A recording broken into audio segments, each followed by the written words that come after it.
Coming out of the blue in early 2016, the now almost 3-year-old iPhone SE has officially been discontinued by Apple. Hey, how's it going? I'm Josh from 91 Tech, and today we're revisiting the iPhone SE. I did a review on it earlier this year, but a few things have went down, and I think it's worth taking another look at it in late 2018. So, is the iPhone SE still worth buying?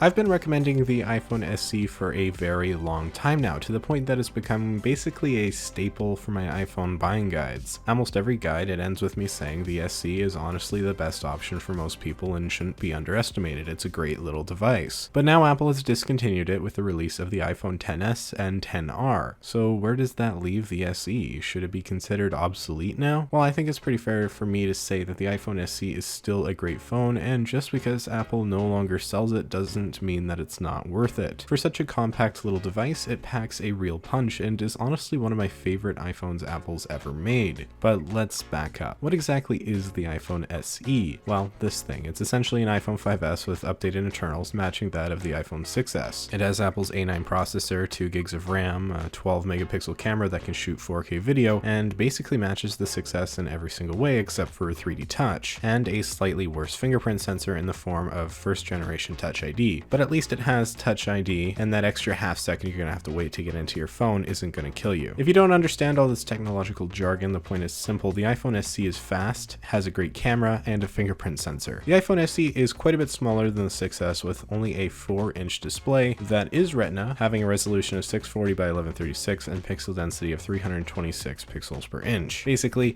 everything on your display is gonna look very good, colors pop, you can't see any pixels, it's all good in that department. The phone is small with that 4-inch screen, but I would say that's more of a benefit than it is a detriment, as it not only significantly lowers the price of the phone, but it makes it more convenient for those with smaller hands or people who just prefer smaller phones in general. In this world of 6.5-inch iPhone XS Maxes, it's nice to see that a phone can be used with only one hand. Manufacturers really don't make phones like this anymore. But if you prefer bigger devices, the iPhone SE certainly isn't for you, as the screen again is small, especially in comparison to phones like the X. If you like the iPhone SE but not the size, maybe consider getting the 6S. The camera on the iPhone SE is pretty great, and definitely more than acceptable for nearly anybody. You don't need an iPhone XS to take stunning photos. The rear camera is a 12 megapixel sensor, as mentioned earlier, that shoots in 4K. It produces great images without a doubt, and it doesn't even have a camera bump on the back, the last iPhone to be able to say that. The front-facing camera, on the other hand, is pretty bad at only 1.2 megapixels, and the ability to video record at 720p. While this is absolutely atrocious, unless you really need great photos from your selfie camera, I really don't think that this is a deal breaker by any means, and it's fine for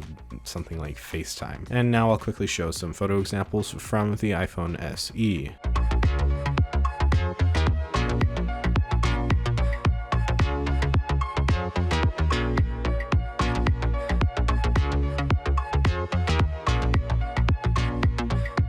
This right now is being filmed on the iPhone SE in beautiful 4K 30 frames per second, and I mean, it looks pretty good.